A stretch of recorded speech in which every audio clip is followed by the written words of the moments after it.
كبيرة الأستاذ سوزان حامد الرئيس السابق للقناة الثالثة للتلفزيون المصري ونائب رئيس قطاع القنوات الإقليمية لاتحاد الإذاعة والتلفزيون.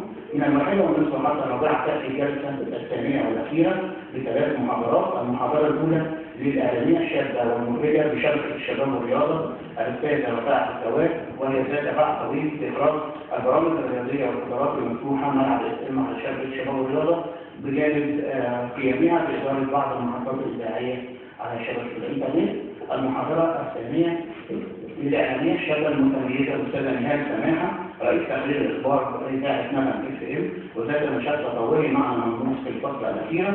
المحاضرة الثالثة والأخيرة الإذاعية الأستاذة وفاء عبد الحميد النائب السابق للشبكة الثقافية للإذاعة المصرية والمدير العام الأسبق لإذاعة البرنامج الثقافي للإذاعة المصرية.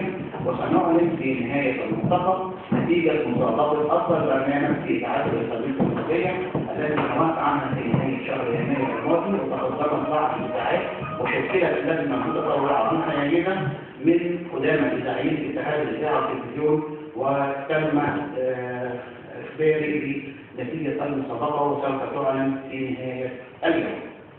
توجد بعض القواعد العامة المنظمة لهذا الملتقى وسوف أشرح لكم سريعا ما تم بين الملتقيين.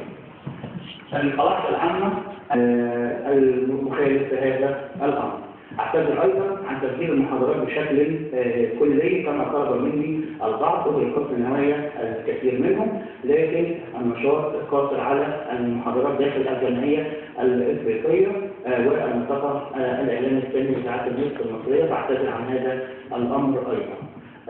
النقطة الأخيرة بين الملتقيين الأول والثاني لإذاعات النصف المصرية ما تم بعد الملتقى الأول. حاولت أن أوجد جسور التواصل بين إذاعات النت وبين الإذاعة المصرية في مسيره من خلال رئيس الإذاعة السابق عبد الرحمن رشاد ونائب رئيس الإذاعة حاليا الإذاعة اليوم البدوي وبعض الإذاعات كالبرنامج الثقافي، قناة التعليم العالي، إذاعة الشباب والرياضة وغيرها.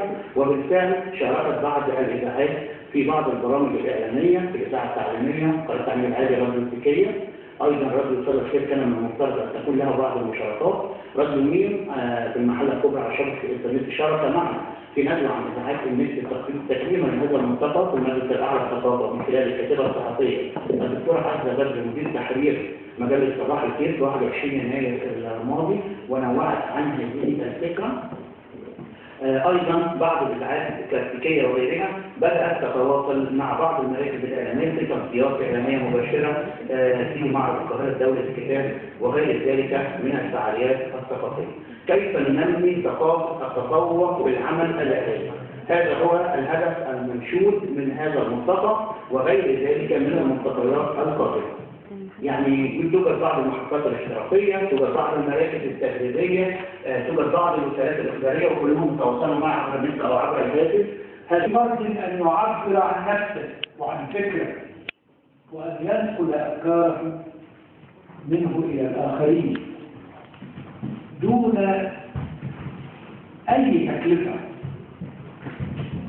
ودون أي عائق، لأننا كما نعلم وسائل الاتصال العامة الإذاعة والتلفزيون والصحافة تقتضي مقومات وتكلفة وجهد وأجهزة وقوانين ونظم وأشياء معقدة كثيرة جدا تتم من خلالها الرسالة.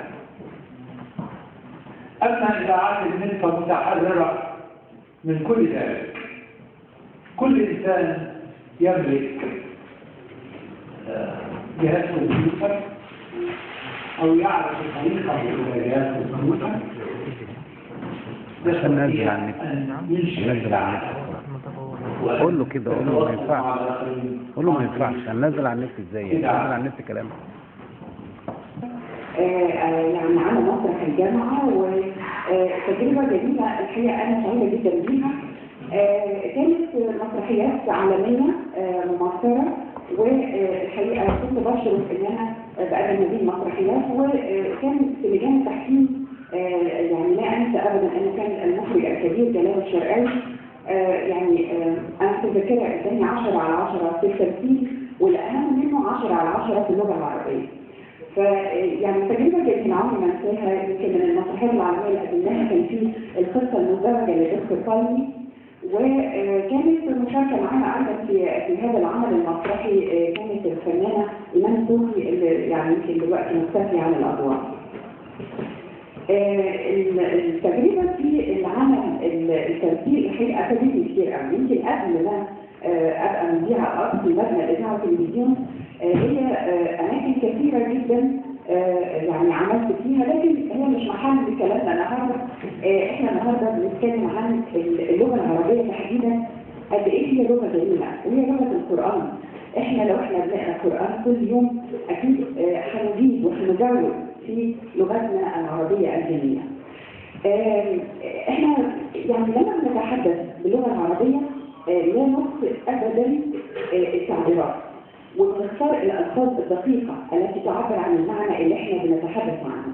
لكن حينما نتحدث باللغة العامية أكيد هننجرف وهننزل لهوية اختيار الألفاظ الغير لائقة والألفاظ الدارجة والألفاظ اللي يمكن أنا لما بسمع اسمحوا لي أي حد من شبابنا اللي بيقول كلمات مصطلحات انتوا أكيد كلكم عارفينها زي مقصد وزي مثلا أنا أسف مش عايزة أتذكر هذه الألفاظ لأنها إحنا كلنا بنرفض هذه المصطلحات أو هذه التعبيرات لأنها جديدة على مجتمعنا.